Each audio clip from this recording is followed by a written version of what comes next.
araw sa inyong lahat. At ngayon, kami ay narito sa Barangay Akmo upang makipagpanayam sa iilang mga guro at para malaman kung ano ang kanilang strategiya at teknik at kung ano pa ang kanilang karanasan sa pagtuturo. Kaya ano pang inaantay nyo? Tara na!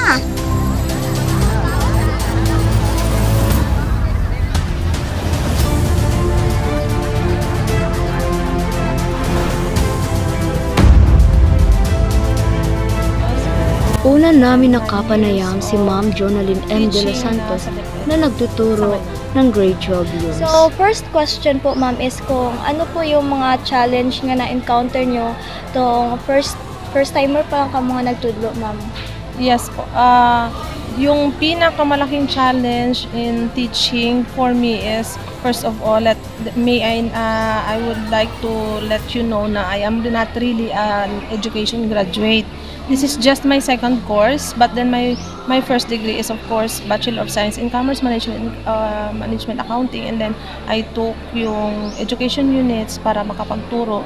And it was a blessing lang siguro na makapagturo din to share my knowledge to the students. And yung pinakamalaking challenge is yung how am I going to shift my mode every day from my business to teaching and then facing students with different behaviors or attitudes. And then of course yung pinakamahirap talaga is yung how am I going to prepare everything in teaching na hindi ko naman siya na used to do kasi nga hindi ako education graduate, but then I am really trying my best to face all that challenges. And sa awa ng Panginoon, nagawa ko rin naman in my 9 years in service, doing well din naman and doing good.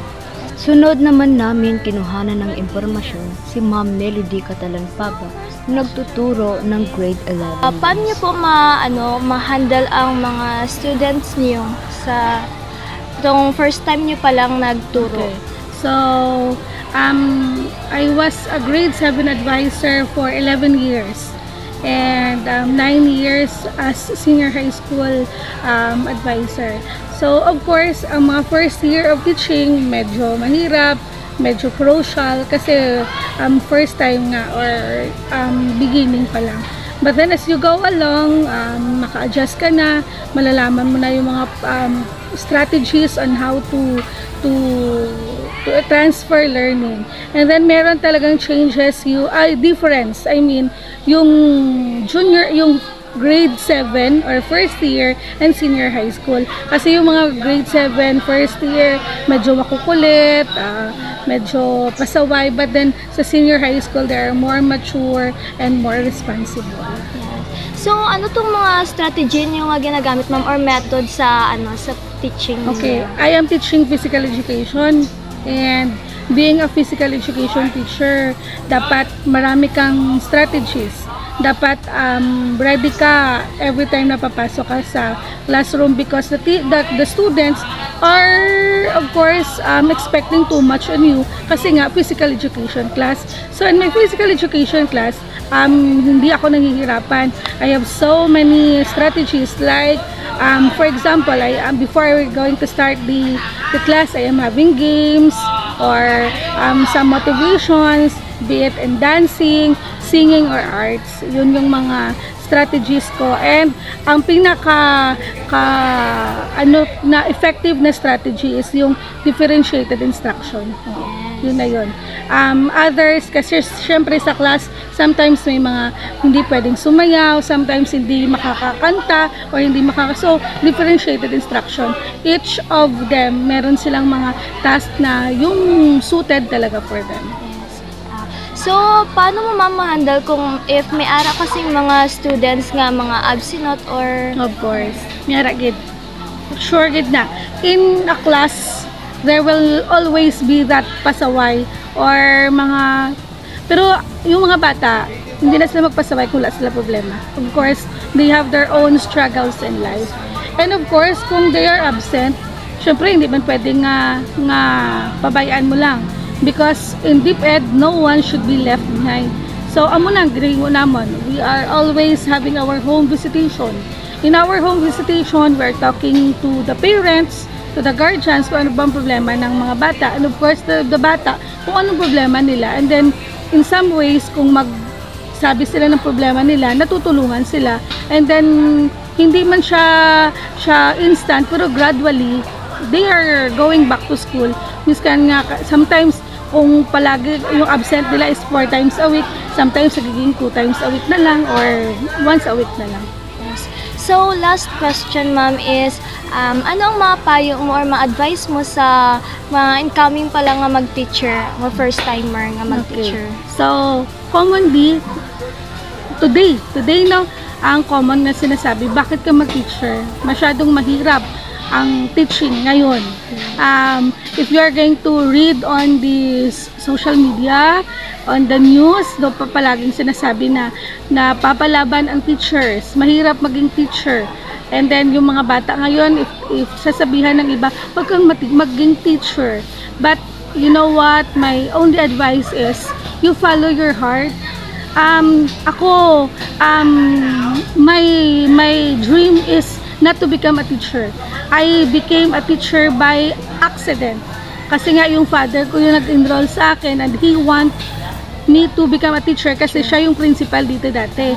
But as I go along, I learn to love teaching. And kung ibabalik ko ang sarili ko at my young self, kung tatanungin ako kung anong gusto kong profession, magiging teacher.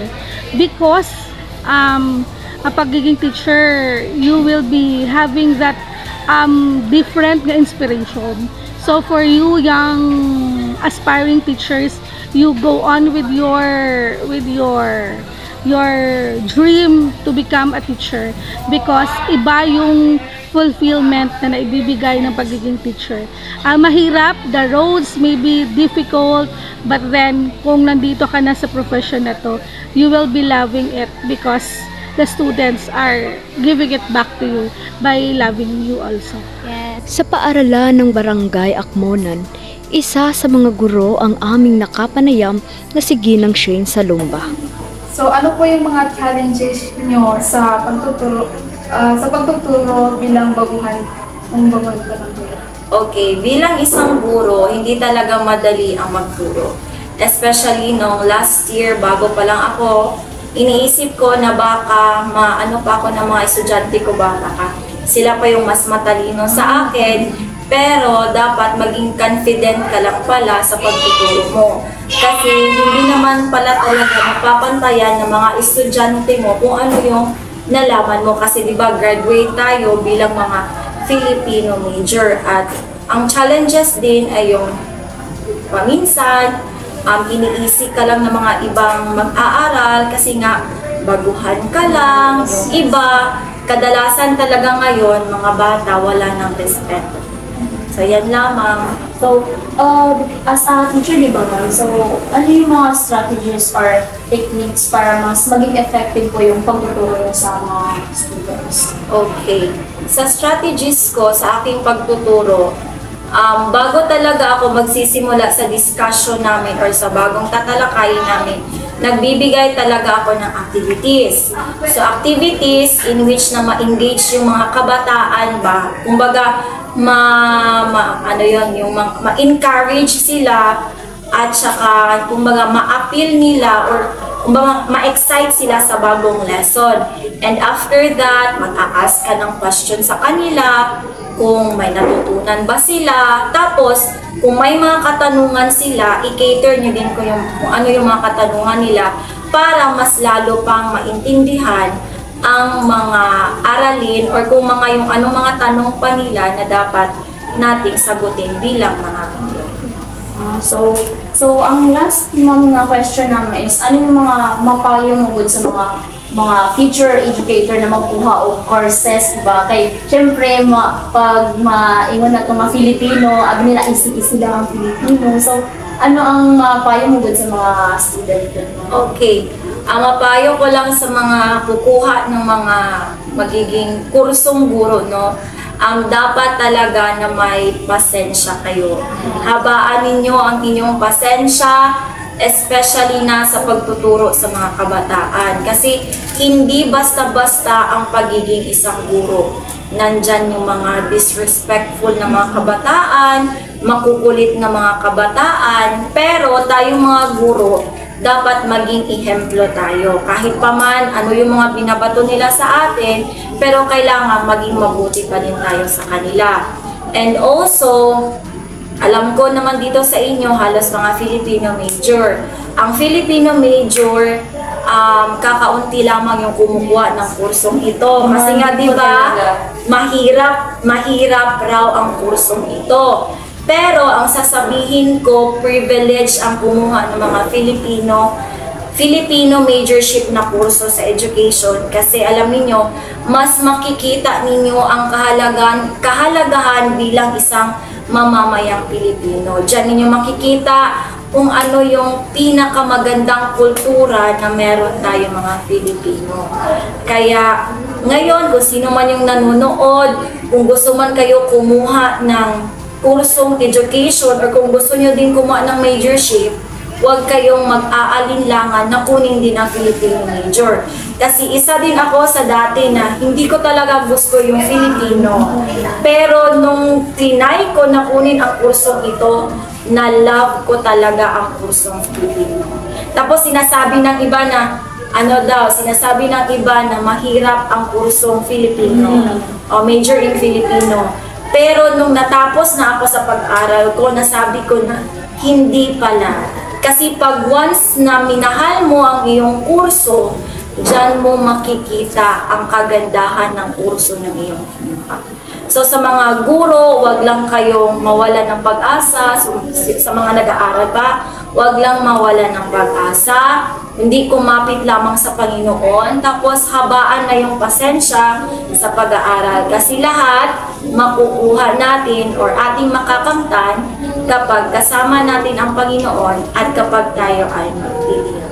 Sunod namin nakapanayam si Sir Hernaldo Jan P. Hilaga na nagtuturo sa grade 10 Sampaguita. One of the biggest challenge that I have encountered when I was a new teacher is that I don't know how to teach, actually, because back in NMU where I graduated, we were taught about the principles of teaching, and I don't know how to apply in real life teaching already. And even though we had our practice teaching at NMU, but the difference is that when you're put into the reality on during your teaching, everything is different. Because as a newly hired teacher, you need to perform your best. You need to perform the top quality of yourself. But at the end of the day, you are still finding of like what kind of teacher you are, and then what kind of teaching strategies are you going to present to your students. And as time goes by, I think these challenges will be answered because it will now be answered through your experience. So I think as an educator, it is not enough that we just learn in our school, in our college, but I think it's the experience that made us answer or made us put solution on this challenge that I have. Sir, so next question, sir, ano lang strategy ng mga tinuturo sa pag-service? Of course, we have plenty. We have plenty aside from the teaching, from the classroom management, but to be specific, that is to be aware of the 21st century learning, the outcomes-based education, in which the teachers are not the center of the classroom situation or classroom management, but rather, we are just guidance. We just guide students for them to have critical thinking and higher ordering skills. And within these kind of strategies, I have found out that it is truly the students as the center of our teaching and not us teachers. Because traditional teaching would actually present lecture and quiz, but now let them discover, let them spark ideas, let them recognize their mistakes and of course learn from them. Sir, so next question, sir, is paano mo hinahandle ang mga student ng life First of all, we cannot deny the fact that those delinquent students or those problematic students are really existing. So in order for us to find out, first, we must do background checking. We must know the family background of the students. Maybe he or she is a working student. And the very best solution to that is that we are able to conduct home visitation. In that way, we will know what is the root cause of these absences, what is the root cause of this tardiness, and what is the root cause of these problems of these students. In that way, we are only putting solutions to the students, but of course, we are collaborating with the teachers, with the parents, because it is not just about our students that we are actually into, but we need also to know the parents, we need also to give them the chance to be known, the chance to be understood in a way that if we're going to check their family background, in that way we'll understand if they are still into, going to school, or maybe they're going to drop out because they have family problems, or they will have business already. So, last na question. So, ano po yung mapapayo po sa mga baguhan na teacher or sa mga guro pa lamang po? Be ready physically, emotionally, spiritually, and financially. As a new teacher, I guess it is not just about you being ready mentally, because the teaching profession will really test not only your physical, but emotional, physical, spiritual, and financial aspect. In a way that this teaching profession is not just a job, but this is a calling. It's more than a service rendered, but rather it's a total aspect of a teacher that is being called. So my advice is to really be strong and to never give up on your social, on the areas like your workmates, your co-professionals. Because sometimes the workplace can be toxic, but it's about you and how you're going to deal with it. Because we all have our different perspectives, we have our different standards, and sometimes they don't fit. And sometimes we can't be followed. What is essential sometimes is really visible to the eye. So sometimes take care of your heart and take care of your physical being, because that is the standard, that is the really foundation of good teaching. Your mental, physical, and emotional health. So be careful you have this. And prepare for a very bumpy ride. But at the end of the day, if it's your calling, if you are having fun with this, then I think teaching is yours. So never give up. Ang panghuli naming nakapanayam sa Lapus National High School ay si Sir Carlos C. Estraza na nagtuturo ng grade 12 youths. Ano ng mga hamon niyo po, tong baguhan pa lamang po kayo, sir? Hamon, challenges? Yes po. Sa diin nga part? Sa tong pagbaguhan po ka mo sa sir, sa teaching, professional? Sa classroom management. Opo, biskan po, tong baguhan ka lang po. Siguro first is ang students diversity. Sa students diversity. Lain ang lain ang experiences natin when we were in college, tama, during our FS and internship. Then out of that, pag-abot mo sa reality na magtudlo ka na gid, so lain gid siya. Kaya maan, you're going to consider first ang learning ang diverse learners na ang ilang strengths, ang ilang weaknesses, ang ilang knowledge, even their backgrounds. So you should know their backgrounds for you to be able to provide an appropriate strategy. Kay of course kung ara kita sa college during our FS, so naga-focus kita especially sa mga requirements, tama, kahit for compliance gid siya So subong sang first year po, ang first gid is nag-adjust ko sa students, then ang learning environment, ang learning environment, tapos mag-socialize ka na sa colleagues mo, kay hindi man nga ka ng student ka, so you are now in your mga first step sa imong career. You're going to deal with your colleagues, sometimes mga teacher mo pa before.